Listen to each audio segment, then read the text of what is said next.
Mutton నల్లి గోషి బిర్యానీ ఎంత simple గా చేయొచ్చో తెలుసా? ఫస్ట్ అయితే దీనికోసం లెగ్గులు తీసుకున్నానండి. మటన్ తీసుకొని దాంట్లో తగినంత వాటర్ లెవెల్ గా పోసేసి దాంట్లో ఆ వాటర్ లో పసుపు, ఉప్పు, కారం, అల్లం వెల్లుల్లి పేస్ట్, చెక్క, లవంగ, జాజికాయ, యాలకులు వేసి బాగా ఉడకబెట్టాలండి. ఎంత ఉడకబెట్టాలంటే దాదాపు 8 నుంచి 10 విల్స్ బాగా ముక్క పట్టుకుంటే ఊడిపోయేలాగా ఉండాలి. అప్పటిదాకా ఉడకబెట్టాలండి.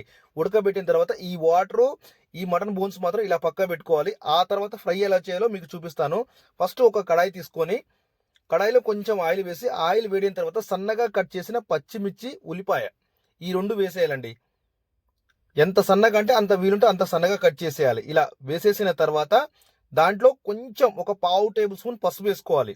ఆ తర్వాత మాత్రం అల్లం వెల్లుల్లి పేస్ట్ 1 స్పూన్ వేసుకోవాలి. మటన్ నల్లి గోష్ బిర్యానీ అంటే దమ్ము వస్తుంది అనుకుంటారు. కాదండి, దమ్ము కాదండి, ఫ్రైయే బాగుంటుంది. ఫ్రైయే నెంబర్ 1 ఉంటుంది. కేవలం మటన్ దమ్ము బిర్యానీ ఉంటుంది కదండి, అది మటన్ దమ్ము బిర్యానీ పీసులు రాకుండా, చికెన్ పీసులు రాకుండా ఓన్లీ ఆ మసాలా వాడుకొని నల్లి గోష్ బిర్యానీ ఇస్తారు. ఇంతేనండి, చాలా సింపుల్. ఇప్పుడు ఎలా చేయాలో కూడా మీకు చెప్తూ ఉంటాను. ఆ తర్వాత వచ్చేసి మనం మటన్ ఉడకబెట్టిన వాటర్ ఉంటాయి కదండి, ఆ వాటర్ కూడా ఇందులో పోసేయాలి. ఇవేనండి మెయిన్ టేస్ట్. నేను 2 పీసుల మంద మీకు కొలతలు చెప్తున్నానండి.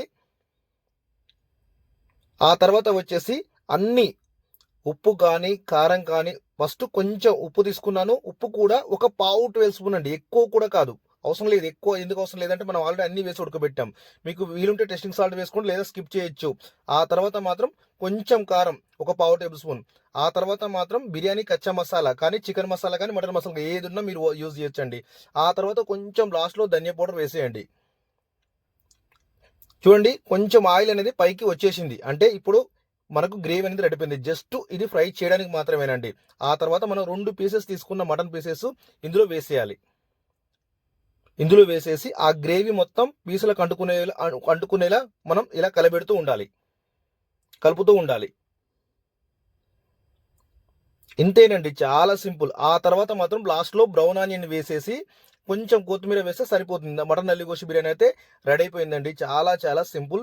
ఇది మనం దమ్ము మసాలా నుండి తీసేసి, మసాలా దమ్ బిర్యానీ నుంచి తీసేసి పీసెస్ పైనుంచి పెడితే సరిపోతుంది. ఇలా వీడియోలో నేను ఎలా చూపిస్తున్నానో అలా పెడితే సరిపోతుంది. ఓకేనండి, ఛానల్ నచ్చితే సబ్స్క్రైబ్ చేయండి. అలాగే మీకు మటన్ నల్లి గోషి బిర్యానీ ఇష్టం అంటే ఒక్క లైక్ మాత్రం వేసుకోనండి. ఇంతేనండి, చాలా చాలా సింపుల్. ఇంకా మీకు ఏది కావాలంటో అది కూడా నాకు కామెంట్ చేయండి. థ్యాంక్ యూ అండి.